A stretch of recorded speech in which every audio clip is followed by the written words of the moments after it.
introduction of our Vice President. Thank you.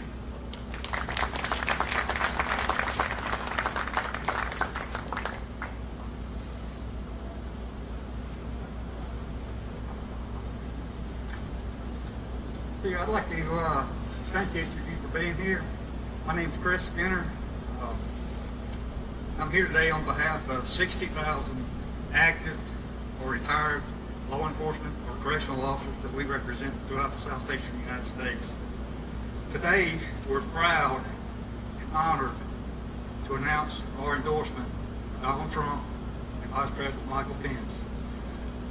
In times when many are attacking the law enforcement profession, it's important that officers know they're not on their own when they're out there.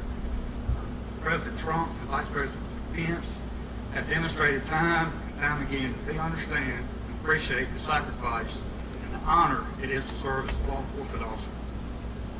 We're convinced that they recognize that law enforcement officers are vital to the strength and stability of our communities. And we are grateful for their steadfast commitment to uphold law and order. We'll support them because we know that they're going to continue to support us. And with that, I'd like to introduce Vice President Michael Pence.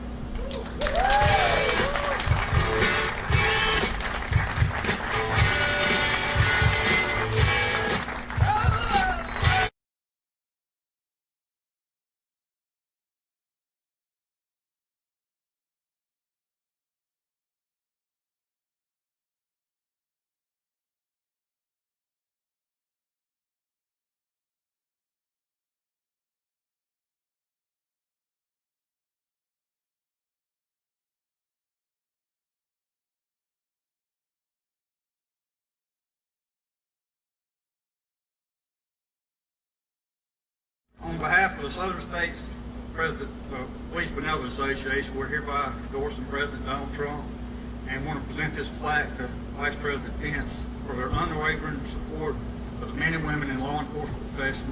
We are grateful for your steadfast commitment to upholding law and order.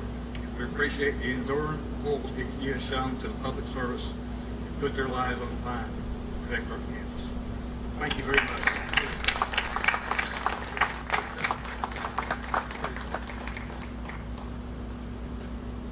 Well, hello, North Carolina.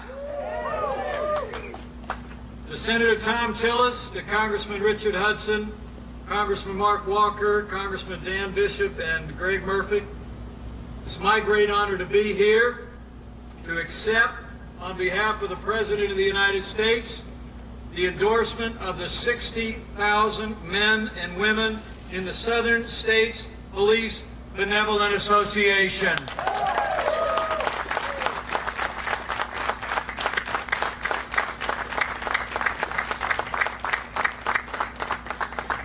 I want to thank you all for being here. And I especially want to thank the Cops for Trump that are with us here today.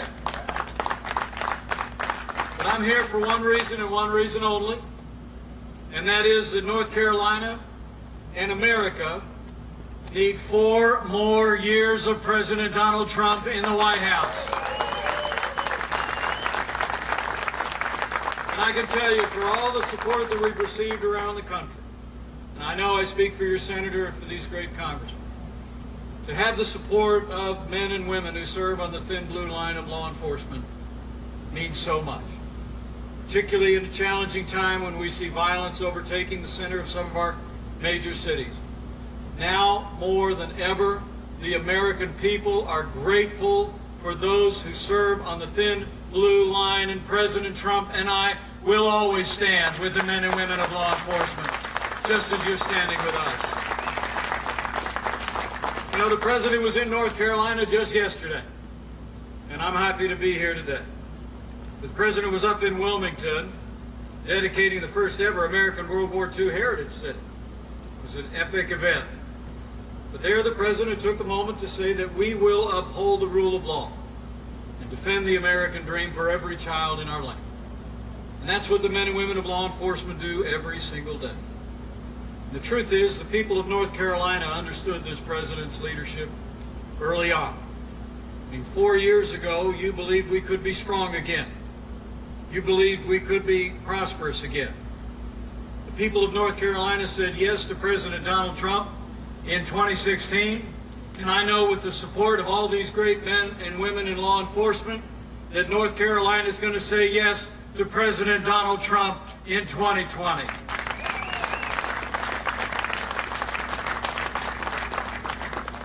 You know, the truth is the choice in this election has never been clearer. The stakes have never been higher. In President Donald Trump, you have a leader who's committed to law and order, to liberty and life. On the other side, we see a Democratic Party that's literally been overtaken by the radical left. Their abortion is higher taxes, socialized medicine, abortion on demand, open borders, and actually advocating cuts in law enforcement at a time of rising violence in our cities. So we've got to decide right here and right now, all across the state of North Carolina, that we're going to re-elect President Donald Trump for 4 more years. We're going to recognize the road to victory starts right on Tobacco Road here in North Carolina. You know, this week our president demonstrated his commitment to those of you who serve and protect every day. After a very difficult week in Kenosha, Wisconsin, the president traveled there to a city torn asunder, businesses destroyed and burned out, families displaced. He went there to say thanks to the courageous men and women of law enforcement and the National Guard in Wisconsin that stepped up and did their job. And I promise you, this president, this vice president, will always stand for law and order for every city and every town in every state in America.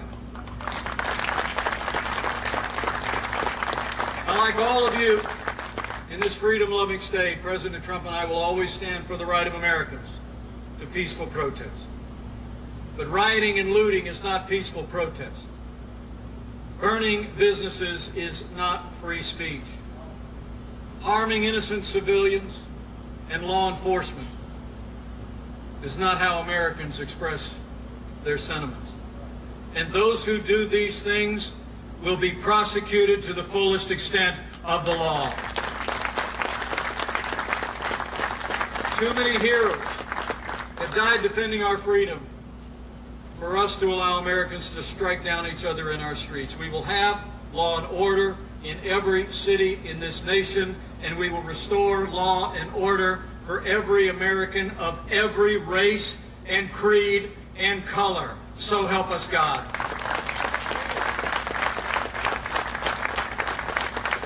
I want to assure you, your president knows and this vice president knows, that the overwhelming majority of men and women who serve in law enforcement are the best people in this country. While some in the other party say that law enforcement is the problem, we know that law enforcement is the solution. But the contrast in this election couldn't be more clear. As you have a president who stands without apology for the men and women of law enforcement, Joe Biden actually says that America, in his words, is systemically racist, and that law enforcement has, as he said, and I quote, an implicit bias. He even went on to say that well-armed police become the enemy when confronting lawlessness on our streets. When Joe Biden was asked whether he would support cutting funding to law enforcement, he replied, yes, absolutely. So let me make you a promise. Under President Donald Trump and our administration, we will always stand with the men and women who serve in law enforcement. We're not going to defund the police, not now, not ever.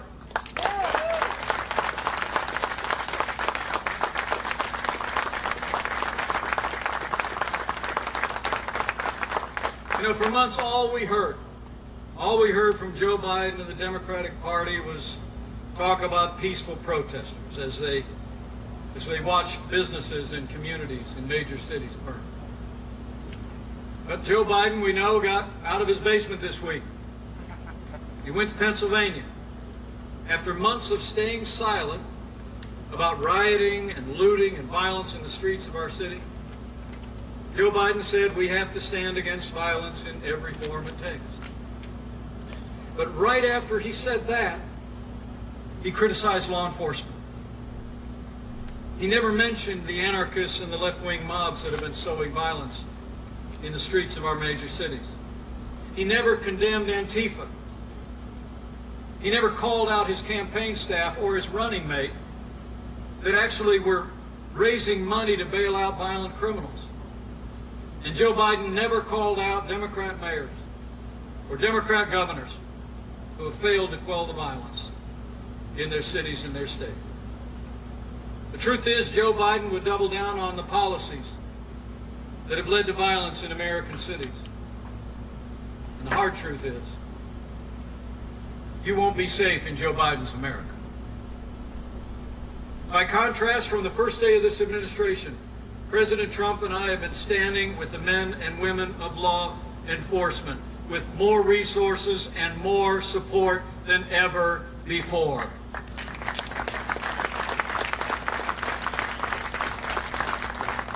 We've made resources available to fund more than 4,000 new police officers through the COPS program.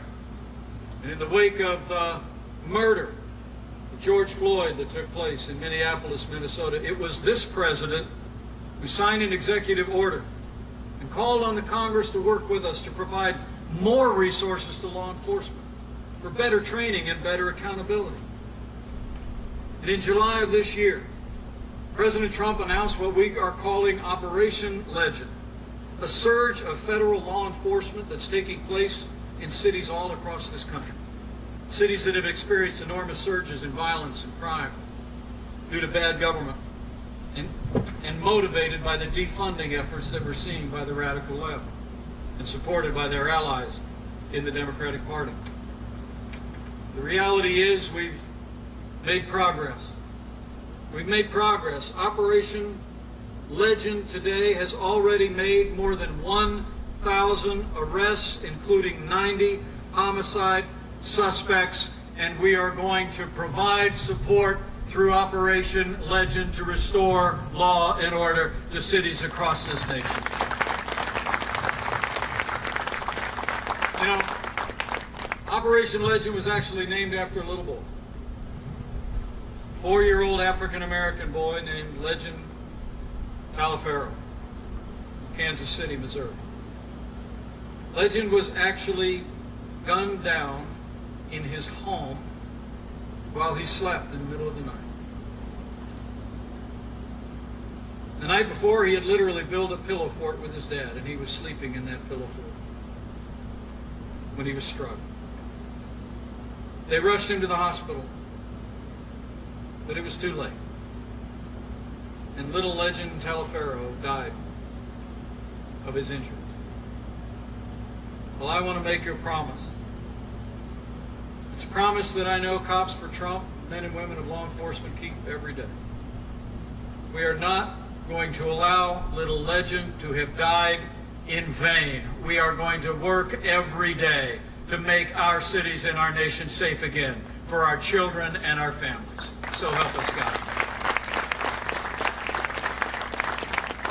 I mean, the truth is, you all know here in North Carolina what the President and I know. That is, despite the language of Democrat Party leaders and the radical left, we don't have to choose between supporting law enforcement and supporting our African American neighbors and other minorities that live in our cities.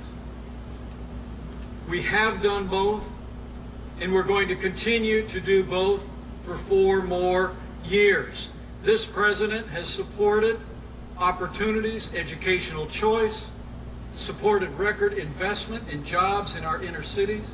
We've supported record investment in historically black colleges and universities. And in our first 3 years, we saw the lowest unemployment ever recorded for African Americans. With 4 more years, the best is yet to come for our African American families. And we're going to do all of that while we support law enforcement at every level. But what brings me here today, and I'll let these extraordinary officers get out of the sun, is just to say thank you. And not just thank you for this endorsement. 60,000 members of the Southern States Police Benevolent Association's support means more to this president and this vice president than I could possibly express. Abraham Lincoln said once his only ambition in life was to be esteemed by those he esteemed. So to have the support of men and women who literally put your lives on the line every day means more to us than I could possibly ever express. I mean, the truth of the matter is, each one of you make it possible every day for the greatest nation on earth to thrive. You're what separates us from chaos and makes this nation thrive. And in these challenging times, it's been how you've protected and served in the midst of this coronavirus pandemic that's allowing North Carolina and America to recover more every single day. So I'll make you one more promise. This president and this vice president, our administration, this senator, and these great members of Congress will always stand with the men and women of law enforcement. We will always back the blue. So thank you for your support.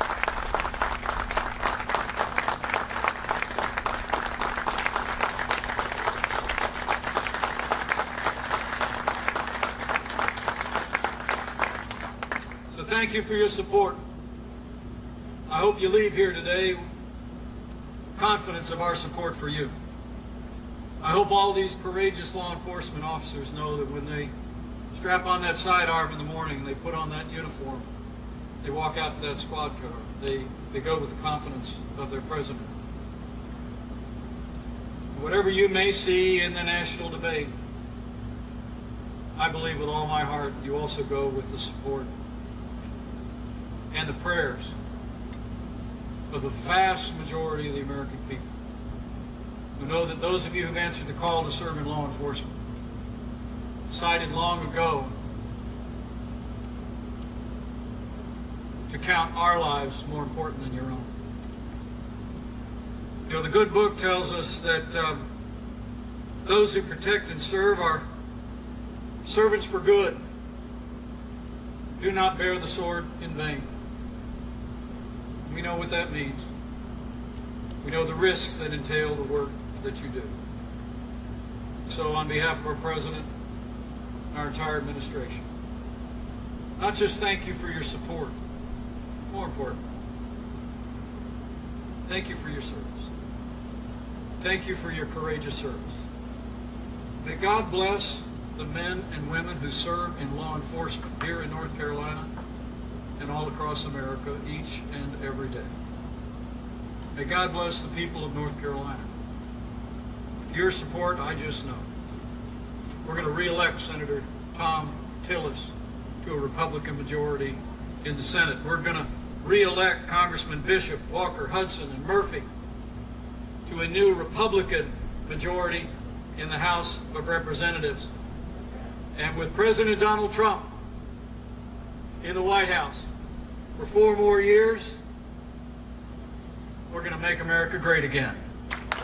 Again. Thank you very much. God bless Cops for Trump, and God bless America.